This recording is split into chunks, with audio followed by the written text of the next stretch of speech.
It is Saturday, the 15th of June, 2024. My name is Pigeon Rose, and this is my song of the day.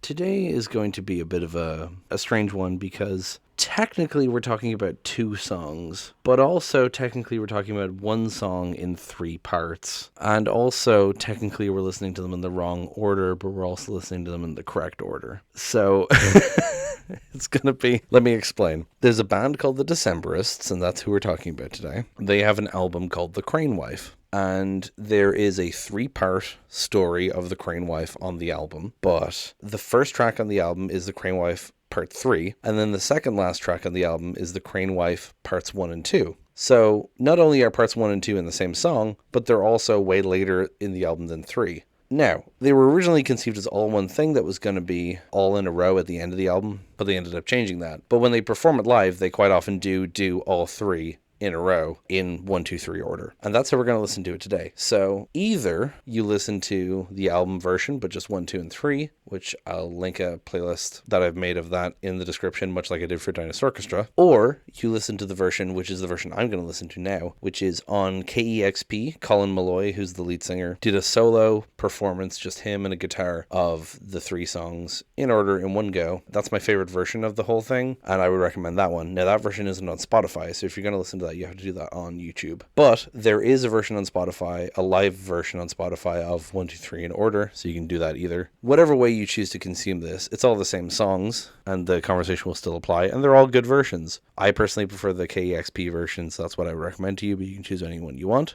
I don't think I'm going to preface it anymore because this is a long enough song anyway, and I don't want this episode to be super long because all 3 songs together is about 16 minutes. I didn't think I'd be topping Exist so soon with a longer song, but here we are. So we're going to listen to those now and then come back and talk about them.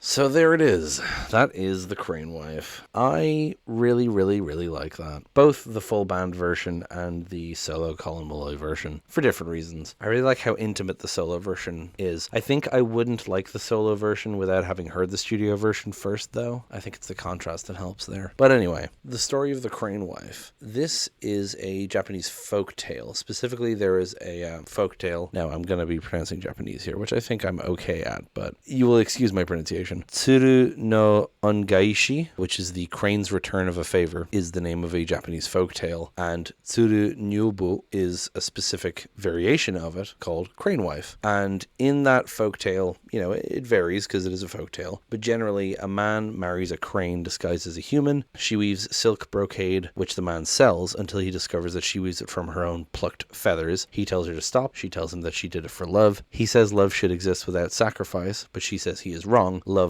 it often requires sacrifice to the other person, and she leaves him. And it's a story about, sacrificing things for a relationship and also greed and that kind of thing. This specific version is, variations on that, again, very much emphasizing the greed of it. So this man discovers a crane on his doorstep, injured with an arrow in its wing. He nurses it back to health and it flies off. And then very soon after, a woman arrives at the door. He falls in love with her. They get married. She weaves silk for him to sell, and he makes a lot of money off it. So he keeps forcing her to keep weaving more and demanding she keep weaving more and locking her in the room and all that. And then eventually one day he gets curious and he peeks in at her weaving and sees that she is the crane and she's plucking it from her own feathers. And when she sees that he has discovered her, she flies away, never to return.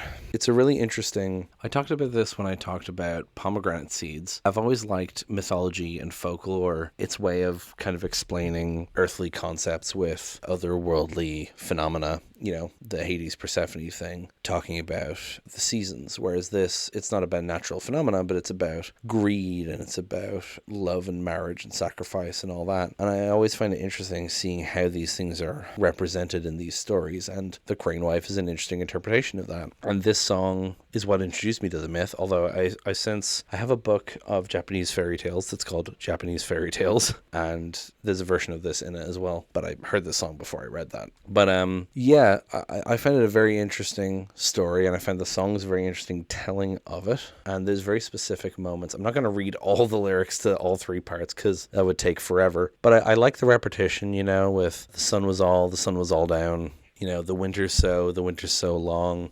And because it's from the perspective of the man, he's kind of talking. It starts off with him being very self-pitying. I'm a poor man. I have my 2 hands and a house to my name, And then he helps the crane. It was a white crane. It was a helpless thing. Called and cried, so. Again, that repetition. I really like the delivery of all the stars were crashing round as I laid eyes on what I'd found. My crane wife. Like, I just love the flow of it. It feels so natural. And it feels, even if you don't know this is based on a folkloric tale, there's something about the structure of it and the repetition that feels like a folktale, And then in part 2, you have, my crane wife arrived at my door in the moonlight, all star bright and tongue-tied. I took her in. I like how part 2 is slower and more kind of moody because it's the bulk of the story. And you've got the kind of the drum going like bum bum in the studio recording, which I really like. Doing the rhyme of wedding and bedding made me kind of titter, but it works. Sound the keening bell and see it's painted red, soft as fontanelle, the feathers and the thread. All I ever meant to do was to keep you, my crane wife. That's the part of these 3 songs that probably gets stuck in my head the most. I just really like how it flows and the delivery of soft as fontanelle, And the kind of the delivery of all I ever meant to do was to keep you. He seems regretful of his actions. Like he's trying to say like I did this for love, but I got lost in it, because he says that, I was greedy, I was vain, and I forced her to weaving on cold loom in a closed room with down wove. Like he's clearly looking back at this kind of in dismay at what he did. And then, the ending of this part is so good. There's a bend in the wind and it rakes at my heart. There is blood in the thread and it rakes at my heart. It rakes at my heart. And he just keeps repeating, heart. It's so visceral. It's so emotional, especially describing the blood in the thread. Like he's literally seeing her, plucking at her feathers and weaving it. It's really evocative. And I really like that part. And then the third part, going back to a faster pace and a more kind of upbeat tune. And under the boughs unbowed, all clothed in the snowy shroud. She had no heart so hardened, all under the boughs unbowed. Again, doing the repetition of the lines. Each feather it fell from skin till threadbare, while she grew thin. How were my eyes so blinded? Each feather it fell from skin. Again, this one kind of summing it up. It is interesting that they put this part first, because it's almost like a dramatic irony thing, like Hamilton or something, where it starts with Aaron Burr saying that he shot Hamilton, and obviously that's historical fact, but like, you know what I mean? Like it's a dramatic irony thing where the whole time you're like, how are they going to get to the point where this guy shoots this guy? And then in here you have starting with him talking about the feather falling from skin and him hanging his head low, like clearly feeling shame, and you're like, oh, I wonder what this is all about. And then you get to the end of the album and you hear the explanation. It's an interesting narrative device. And yeah, that refrain of I will hang my head low, that's the other thing that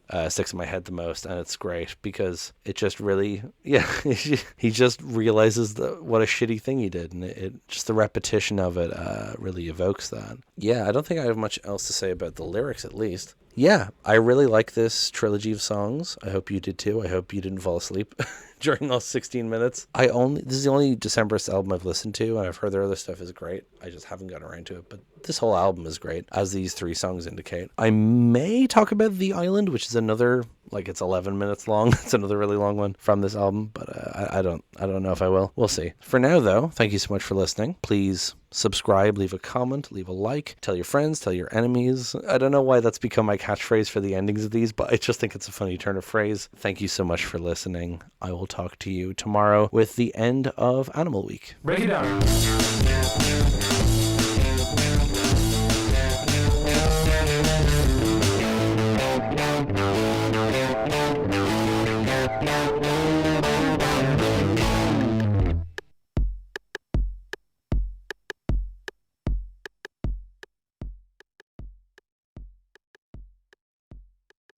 And then the second last track on the album is the Crane Wife?